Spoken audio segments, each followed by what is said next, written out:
Welcome to Why I Left, a podcast that explores the Great Resignation. I'm your host, Brian Aquart. Join me as I chronicle real stories from real people about the reasons they decided to leave their jobs during the pandemic and what has happened since.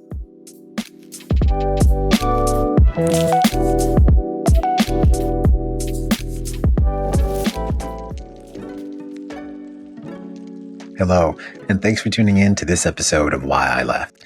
In today's episode, I chat with Le-an Lai Lacaba.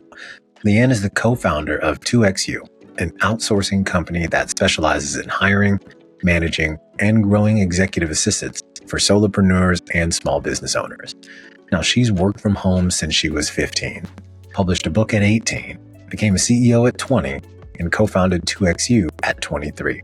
And her goal is to help 10,000 entrepreneurs grow remotely and 1 million Filipinos to work from home. Let's go check out her story. All right, welcome back. So our guest today is Le-an Lai Lacaba. Le-an co-founded 2XU Executive Services to help small businesses grow remotely and to give Filipinos an opportunity to work from home. Now, she has a vibrant YouTube channel where she trains virtual assistants on how to work from home. She is also an international speaker and content creation monster with plans for an upcoming book. I'm excited to have Le-an join us because her work aligns greatly with the flexibility that more and more people want in their work lives. Also, there are many people starting their own businesses, some of whom we've actually interviewed on the show, who may want to learn more about how they could utilize the services that Le-an's company offers. So hi, Le-an. Thanks for joining the show today. Hey, Ryan. Very much happy to be here. Definitely. So now before we get into some of your work, tell us a little bit about, your background, where you're currently call home and where you're joining us from today. So I'm joining right from Cebu, Philippines. So it's like very late evening here, but that's part of the beauty of working remotely is you get to work with people across the globe. So for my background, I always start my story from way back when I was 15 years old, because that was basically the turning point of my life. Was when I was 15, I started my own blog. It was all like, I was writing love stories, I was writing essays, I was writing almost anything that a 15-year-old could think of, which at that point, it was summer, so I could think of about literally anything. And someone found my blog and said, hey, can you actually write for me? I like the way that you write, like your voice. Can you actually ghostwrite for me? And I was talking to someone the other day and I was like, this should be the title of my autobiography of Yes and that's basically how I kind of did it. I'm like, yes, and I'll figure it out. And every other gig that I got from that, I did graphic work, I did video editing work, I did almost anything under content production. I had some hand in it. I even did a same day edit, those kind of things for a school reunion. I did that, so then I have experience in that because that was always my own tagline for myself, like yes, I'll figure it out and I'll see what I can do for it. And then I did that for a while, and when I was 18, that was the next kind of pivot in my life where I went through a Category 5 typhoon, which means that it was about 250 kilometers per hour here in the Philippines, and I was still living at my hometown. My hometown is literally facing the Pacific Ocean, and what that meant is whenever it is a strong enough kind of typhoon, there's something called a storm surge, which basically is a mini tsunami that slowly creeps into the city. So that's kind of what happened, where we weren't educated because no one knew what a storm surge were. It never happened before. It was like the last time it happened was like 100 years ago. So for us, we were kind of used to the storms. We were facing Pacific Ocean. It was a normal thing. But that was the first time that like actual seawater came into our house. And then for me, I'm the eldest daughter of 4 at that point. Both my parents weren't actually at home because my dad works overseas. My mom was attending a training out of the city. And it was only me, my siblings, and my I think my grandmother was like 65.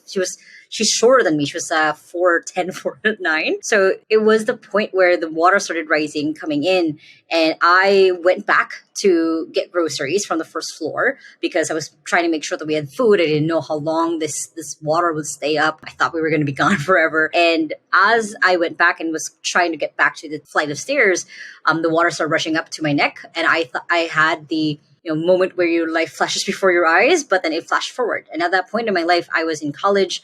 I was going to go into law. When you're Asian, we have 3 options. We're either a doctor, an accountant, or a lawyer. I went the lawyer route just because I was naturally a writer. And my mom and I plan was like lawyer, and then I work overseas and send money home. And like that was kind of the path that I was supposed to take.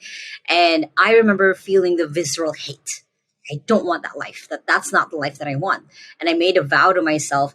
I swear it was like 30 seconds, but in my head, it was like an hour of me conversing with myself of like, I'm going to change my life. I'm going to pursue writing, whatever that looks like. I'm going to follow this passion that I have. I'm going to work from home and not work from an office. So it was that commitment that I made. Since then, as I kind of got myself out of it, I went up, I was able to, till this day, I have no idea how my adrenaline blocked out, basically how I got upstairs.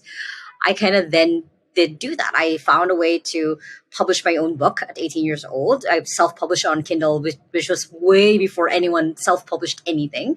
And then I followed that thread, basically applied for a job as a book editor on a publishing company in the US.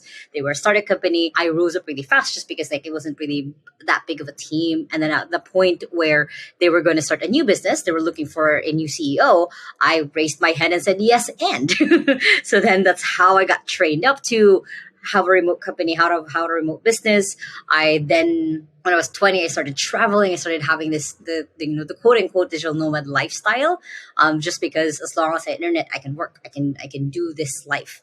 And then at the point when I was 22, 23, I got to the point where I systematized a lot of the processes in business, wherein I could take in like 1 or 2 weeks off, even probably a month off if I worked on it off of the business. So I was like, okay, what's next? What else can I do? The message in my head came back of like, I don't want kids to experience the same thing I did, where my dad worked overseas, because that's the only way most Filipinos can make really a good living. So I wanted to create jobs for people where they can work from home. And that's kind of where 2XU came about. It started out as a course where I was teaching people how to hire virtual assistants. So I was looking at, okay, who can then hire these people to work from home? And then one of the webinars or seminars that we were doing in Singapore, one of the people approached us and said, hey, I love what you guys are teaching. Can you make this into a service? And I was like, yes, and I'll figure it out how to do it. And that was funny enough. First client we got was like October 2019. So right before the pandemic, we had our first client. And then it kind of really snowballed from there because, of course, people were switching from remote. They had no idea how to do remote. So like for us at 2XU, we kind of like hit it right as everything was turning remote. So it was easy for us to kind of like start building this business where everyone was working from home. It wasn't like looked down upon. It was a legit thing. And since then, we've just been kind of growing. That's awesome. I mean, look, remote work is the hot topic of the day, right? And whether it's companies who have, their hybrid workforce, or folks who have actually, as this show has talked to many who have left corporate world to start their own work, right? And some of that work, more often than not, it can be remote with just a lot more flexibility. And so you mentioned something about your father was away. Most Filipinos have to go outside of the country to make a good living. And so, talk a little bit more about that and what got you into remote work? How has that evolved? So for my dad, even way before him and my mom were married, he already there's this specific school in the hometown that I'm in for people who want to, work on boats basically overseas. And that was kind of the path that he took. So I would only see him like twice a year. Like he would be on 6 months and then off for 2 months, or sometimes even just 1 month. That's the only time we could see him growing up. Again, there was that feeling. And then I'm like, I'm a daddy's girl. I have all of my mom's personalities and quirks, but I stick to my dad like glue whenever he was home. So then when I found basically being paid online for writing, I was like, if my dad had this opportunity, he probably didn't have to, work overseas, because he could just start earning really good money. Because at that point, I could charge, here in the Philippines, we have a funny term, we could charge dollar, basically, versus just Philippine peso.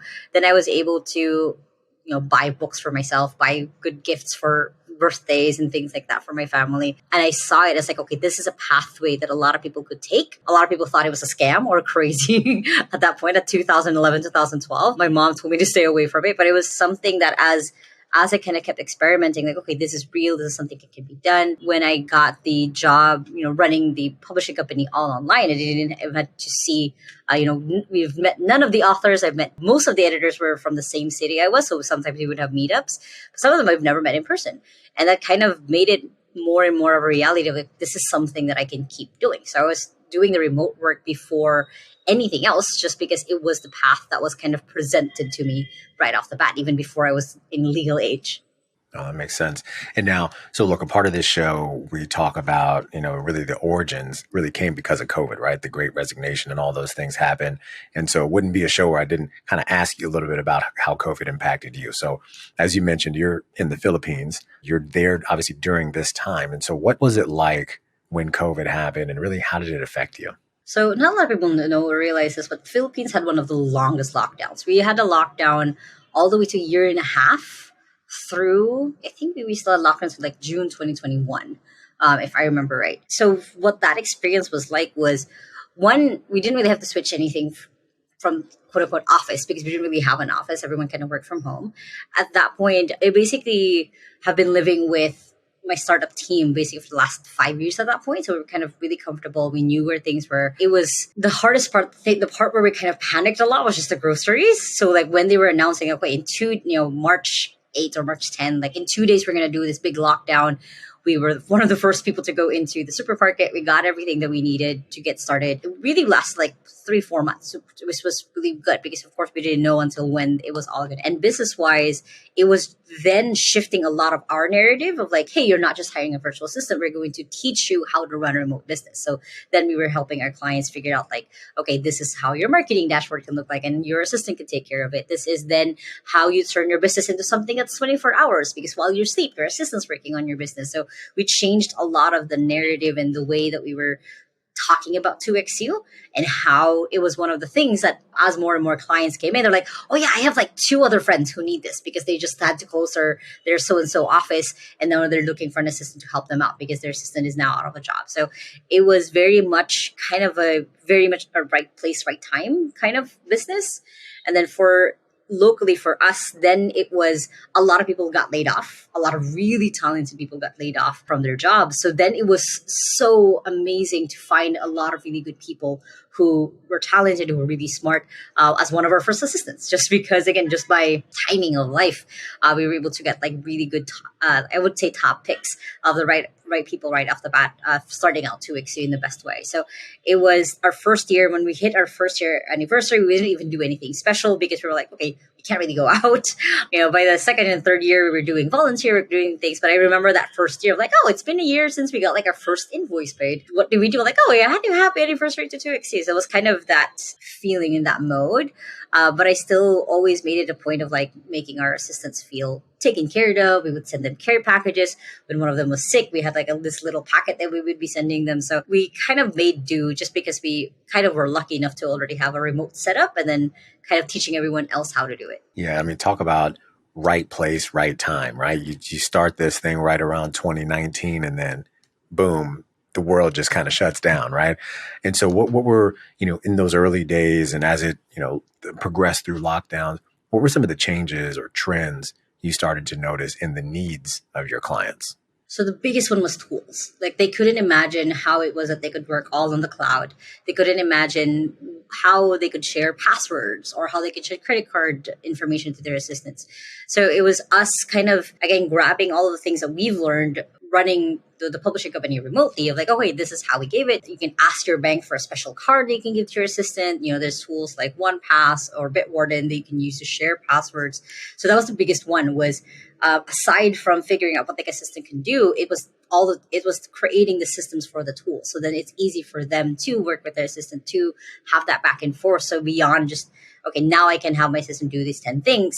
How can I actually get to that point? So it was us kind of bridging back and forth. And also, of course, working directly with the assistant of like, okay, when your client says this means that. So then this is the process that you can follow. So it was both sides of educating of how to do that. Because for a lot of the amazing assistants we hired, they've also never worked from home. It was like one of the first work from home jobs. So it's teach them, okay, you set your morning routine, your evening routine. Make sure you don't overwork yourself, especially in this kind of climate where it's easy to get sick.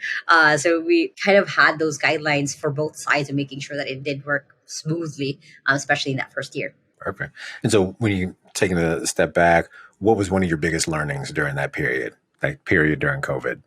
How important it was to really have the right team. Like those assistants become then like the pioneer, like the first group, like they saw how 2XU kind of grew and struggled through. So then I had to really narrow down, okay, what kind of people do I want to work with? what kind of people do I want to have on the admin team, not just the EAs, but the people to support 2XU. So it was that back and forth of figuring out what that looked like for me. Since I saw what it could have looked like in the publishing company, I kind of knew what structures I wanted to pin for 2XU. But it was that of like anyone was trying to grab any job at that point to be able to work from home. So it was me trying to balance out how do we pick and find and develop the right people so then we can have this business for the long term. That makes sense. So yeah, let's get into a little bit more about 2XU. So we've talked a little bit about, why it started, how it started. But for those, who are curious about kind of some of the things you do, what are really the primary responsibilities of an executive assistant or a virtual assistant? So primarily, and reality it is of like they manage I like saying it, they manage your output. They manage the things that come out of you in your business. So calendar management, that's something that goes out into your business. Email management, that's something that goes out your business. People think like, oh, it's going to be easy. It's them just going through your inbox or going through your calendar, sending out invites. But in reality, there's a lot of critical thinking that goes into it and making sure that they're triple checking if it's the right Zoom link, if it's the right person that they're sending it to. There's also, of course, then helping them handle operations. So that was kind of the biggest thing that switched a lot of people's heads of like, oh, this is the difference between a virtual assistant and executive assistant. Is an executive assistant is focused on the outcome, not just the tasks that I need them to get done, but to the outcome of what I want to happen in the business. So it's that simple shift of knowing that once you put in the time, put in the work of working with your VA, they can become that EA who then helps you run projects, helps you run goals, helps you run, freelancers. If you're working with different freelancers, they can be the one contacting them. So that's kind of the cool, powerful, and magical thing about having an assistant is they get to that point where, 2XU, they are that second you. Yeah, no, and I strive to get to that point because I tell you, it is. I've heard about the benefits, right? You just got to be able to pay for it. So so it's something we're working towards, right? For sure. Now, when you notice the folks who are or companies who are interested in your type of work, what type of businesses are typically reaching out to you? So it is mostly what I call service-based entrepreneurs, and it's primarily was coaches, authors, consultants. Those were the first kinds of clients that we got. And then it started turning into the most interesting industries. Like we have clients who own a reforestation business in Australia. We're just like, there's a business for that. There's a company for that. We have, city planning businesses. We have business where they buy and sell companies. So it's evolved so much. But then we started from there of like people who were creating a ton of content or creating a lot of products or had 90-day programs of their own in their businesses, and they needed that support to kind of keep going without burning out. Got it. So I'm a small business owner. I'm interested in a VA. What's the process you'd walk me through to hire someone for my needs? So I go through a 3-step process. So the first step of the process is clarifying what tasks or what's the outcome that you need your assistant to do. So I usually start with tasks because mostly people can't see the outcome side yet. So you usually start with where they're at. But for outcome, it could be like making sure that you're always inbox zero with your assistant. Or it could be that your assistant's focused on just the marketing because that's the part where you might not like, or that's the part that takes up a lot of your time. So it's me identifying out of the, I use the 80-20 principle of like out of the 10 things that you're doing in a day, or the 2 that are actually vital in your business, and then delegating the rest to your assistant. The second part of the process is creating those systems. So the system side is we have something that we call the 2XU business operating system or 2XU boss, which I love saying that name. I love that. Yeah, it's pretty cool. It hits the mark because it's literally, I think it's about 80 something assets that we start putting into the business. So it has like your origin story, your mission, your vision, putting in your marketing tracker, putting in your task, your project tracker, like starting to actually build something that looks like this is something that's not just you, Brian, as the entrepreneur. This is now a whole business. So that's the second part of it, is then getting the assistant to the point where they're starting to build a lot of those systems into the business. And the third part is we focus a lot on just empowering and training the assistant. That's a lot of the part where people usually forget when they're managing people, is forgetting to develop and grow them and give them the skills and the tools that they need. So we take care of that side. Like we have amazing pod managers who come in work with the client, work with the EA.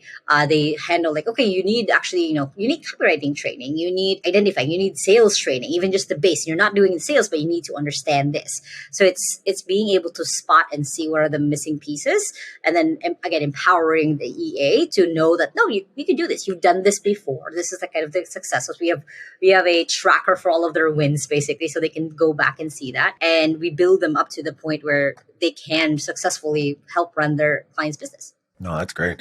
And now kind of flipping it a little bit as a business opportunity, right? What if, how can someone maybe start a virtual assistant agency of their own? Because I know that's something that you could also train people on as well. Yeah. So if you're starting to think of agency wise, the first thing I always recommend is get yourself out of technician mode. So I use that word technician from the book E-Myth, where they talk about there's three different types of people when you're starting a business. There's the technician, the manager, entrepreneur. Technician is the person who does the work. Manager manages the technician. Entrepreneur drives the vision. And the usual mistake I see people make when they're starting an agency, whether that's virtual assistant or some others, is they forget to switch from technician, where they're doing the work, into at least manager, or all the way to entrepreneur mode, where you're supposed to be driving the business instead of being in the business.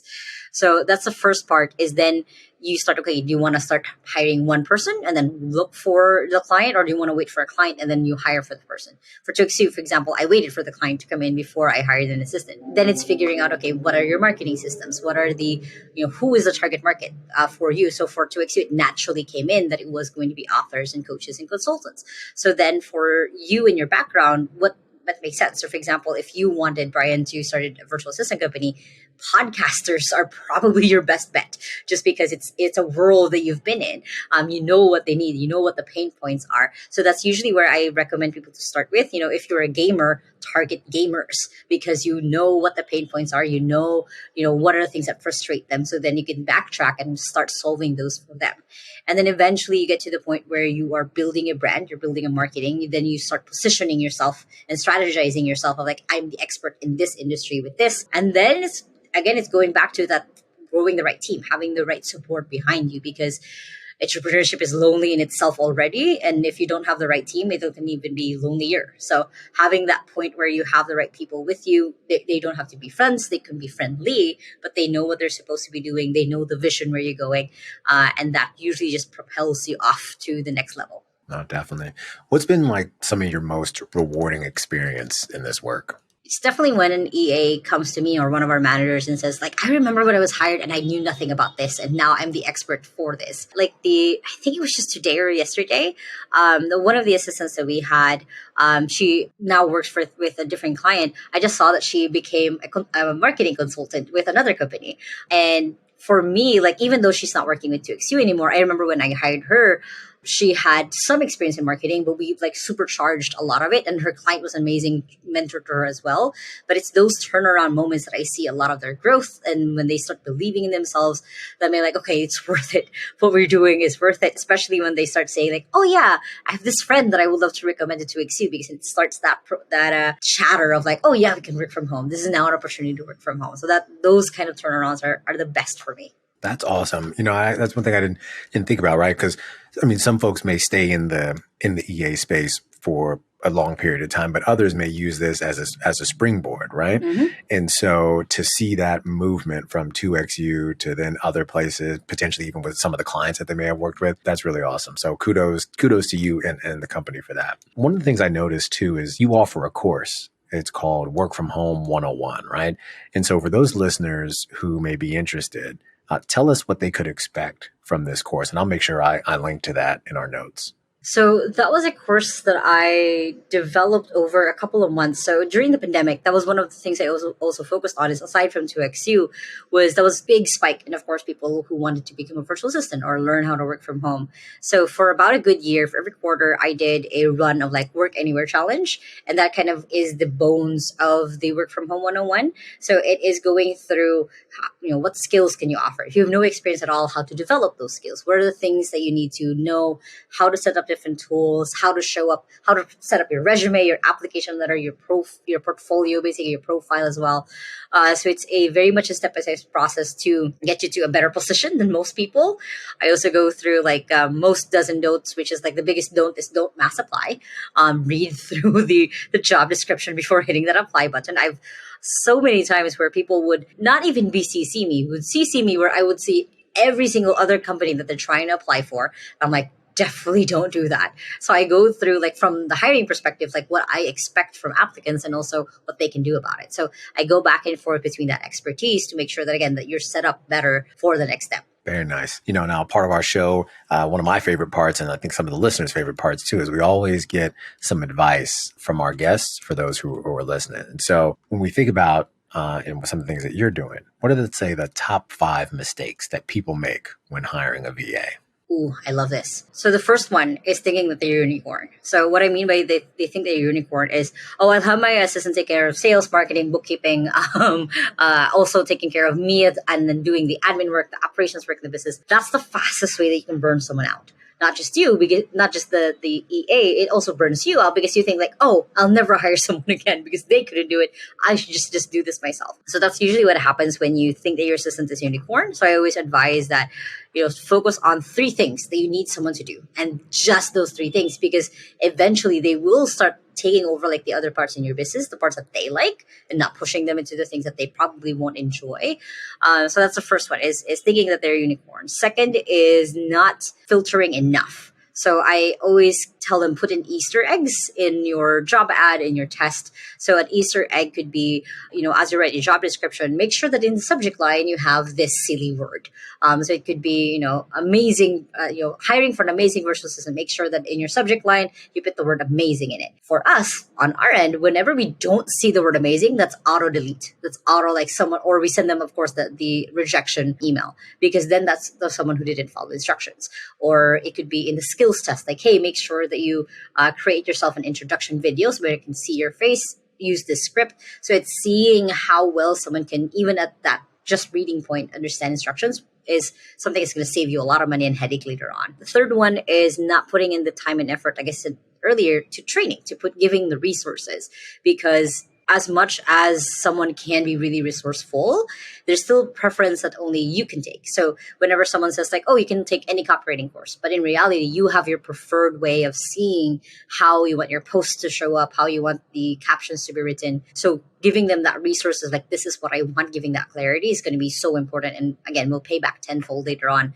because then they'll start making decisions as you. The fourth one is not putting in check-ins. So what I mean by check-ins is basically a little bit of communication systems, of like how often you want to communicate with your assistant, and then back and forth of how often you want them to communicate. So if, for example, for me, I just actually came out with a YouTube video of it today of like how I do my daily, weekly, and monthly syncs or check-ins with my assistant, and what we do, what we talk about. Because it's important when you're working remote, when you're working online, there's going to be shifting of priorities, probably within 30 minutes of you guys having a last meeting. So it's important to keep in sync, to keep on track, basically, on what needs to get done. And a final really big one is basically not caring. Is something that a lot of people do forget, is that the person that you're talking to, just because they're not someone you can touch or hug or give a high five to, you forget to give a little bit of care. So giving them really good feedback, giving them like, hey, happy birthday, or hey, how's your family? That part is important because it reminds them also that they're human. It reminds them like, oh yeah, I have a life outside of this. It isn't like, work and life, it's work life. It reminds them of what they're working towards, giving them a little bit of, this is the vision that I want to see. This is the thing that you've been kicking butt on this. And like, I'm really excited to seeing this. So giving them that little oomph and reminder of, again, they're human. They're not just one of your employees, helps kind of blur basically the lines of like, oh, we're all working remote. Yeah. I love that you mentioned that last piece, right? Because it's important to humanize everybody, right? And so, and a lot of these VAs are potentially, folks that you may work with. Look, people are all over, right? Different countries, different continents, right? All the things. And so I'm really glad that you mentioned that. So we talked a little bit about, mistakes. Now let's flip it a little bit. How can both sides really win with a VA? So the main thing is structure. So structure is something that can really make or break a business, mostly because when you don't have structure, things fall apart super quickly. So what I mean by structure is having a way where you know where the assistant's tasks are. It's documenting the things that are happening in your business. It's making sure that if your assistant gets sick tomorrow, you know what was the last thing that they touched. You know what was the last thing that they were working on. So then they can easily go back to it. Or, if they had a sub assistant, then they can go into and work on the things that they were working on, because it's just backups on backups, basically making sure that as the world evolves, as tools come and go, and chat GPT and AI and everything else, you have backups and you know what's supposed to be the main thing that you're working on. So that's the first thing I always recommend, is having that structure. Second is clear expectations. Because it's so funny how people like, oh, I just thought that you could read my mind. I'm like, no. You have to be the one to communicate, and it's both sides too. It's like not just the entrepreneur, it's the assistant also. Okay, this is how I expect you to manage me. This is the best way that I usually respond to. It's like, I love really a lot of feedback, or I don't really like feedback. Save me that for later, or just send this an email and I read it that way. So it's back and forth to setting that expectations of what they want to see or how they want to be treated. Another really good one on how to win both sides is having also some way where, on both the assistant and for the entrepreneur, where they can see that other life a little bit, even just bits and pieces of it. So for example, like for me and my own EA, like she's the youngest of her family. I'm the eldest. So like we have a really good, funny dynamic back and forth. So then we kind of use that way. I'm able to then know how she wants to be treated. She knows how I want to be treated. And we kind of go back and forth with ideas. We're open to that. So we have that beyond just the work part. I kind of make sure that there's a part where she knows she can suggest things. She knows she can bring things up and ask questions, and having that comfortability of, if something has been bothering her, she can bring it up with me. Because I don't see anything. I never said that I can see everything. So I tell her that. I'm like, I expect you to be able to get to the point where you can bring things up with me. And I said that to her even during her interview. So a little bit of camaraderie, basically. I guess those would be the three main things: the structure, clarity, and expectations, basic clarity and expectations, and then that camaraderie back and forth. No, that's great. And online jobs are like we said, remote work is not going anywhere. When we think about different ways that people can make money online, what are some really top skills that people could do online to potentially earn money outside of potentially being a VA? So I'm going to touch on AI, as I mentioned, because it is one of the things that people are really afraid of, especially when it comes to remote work, because it's like, oh, it's going to replace our jobs, or we're not going to have this and that anymore, or a need for it. So the biggest skill that someone could learn right now is being human. And it sounds weird and funny, but I've seen it over and over again of like, that's the difference, or that's the way that you can outthink an AI, is by being human. Someone said this in a conference that I was speaking at the other week of, when it comes to, like, I remember the speaker now, her business was, she writes copy for people. And of course she was one of the people who they thought like, okay, now I can retire and go to a beach because AI is taking over my job. But she actually said it beautifully of like, let the machine write for the machine being like Google SEO, being the content creation side, and let humans write for humans. Humans as in like the sales pages where people really read through things, doing video, doing podcasts like this. Like no AI would tell like my horrific story of my trauma other than me. Like that's something that I went through myself. So when it comes to learning different skills, because again, every other skill that you can probably learn, it can be taken over, it can be automated, can be made better, but nothing can beat the skill of soft skills of like, thinking critically, or being able to have empathy, or being able to show up as a leader. Those are things that come as being human. So I could say like, oh, you learn copywriting, learn, sales, learn this, learn that. But it all boils down to long-term thinking. What's something how can you show up as human? So for example, for me, that's why I'm doing the teaching, I'm doing the coaching, because this is something that even as AI, can read off of textbooks, they still can't tell stories like a human can. So it's important to lean into that, as we are human, to lean into that side of us. Again, I can spout out a bajillion skills that you can focus on starting online, but nothing can beat soft skills and that human skill. I like that. And, last question here, what type of future impact are you hoping to have in your line of work? It's definitely getting those million Filipinos working from home. Like that's still something that lights me up. That's still something that inspires me. And it's funny because in my head, it doesn't even have to be in my lifetime. because like as I'm hiring all of these amazing assistants, they're teaching their sisters, teaching their kids, they're teaching, their neighbors' kids how to work from home. So then that kind of keeps extending and more, even if I'm not the one, later on, I'm not the one hiring them anymore, because as 2XU grows, that doesn't have to be my responsibility anymore. It's still creating all of this impact where people can be in one place together, can see their kids grow up. The kids doesn't have to feel like, oh, where's dad? That kind of feeling that I had. And having the choice, I guess that's the biggest part, is like, I want people to have more of a choice of like, do they want to work abroad? Because it's still pretty freaking cool to work abroad, or is working online the path then where they can make that choice of like, okay, stay at home now, 2 weeks later, I'll be flying off to the next adventure. As long as I have internet, I can work anywhere. So it's having that choice to be able to work anywhere. No, I love that. I really do. Well, Le-an, I want to thank you for coming to speak with me today. I look forward to keeping up with your work. I enjoy your channel, by the way. It's you got some good tips on there. And so we'd definitely love to stay in touch, and we'd love for you to share where our listeners can support you and find you.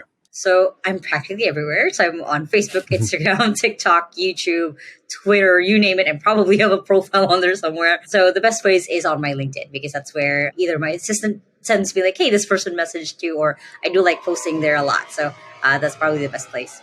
Perfect. So, all right, that'll do it for today's episode. Again, I want to thank my guest, Le-an Lai Lacaba, for joining us today. Her info will be in our show notes, as well as that Work From Home 101 course. So I hope you all have a great week, and we'll definitely see you next time. Thank you again, Le-an. Thanks, Brian. Thanks again for listening to Why I Left. Be sure to join us next time for more stories from the Great Resignation. Visit us at www.whyileft.co. That's whyileft.co. And subscribe to the show on YouTube, Spotify, Apple Podcasts, or wherever you get your podcasts.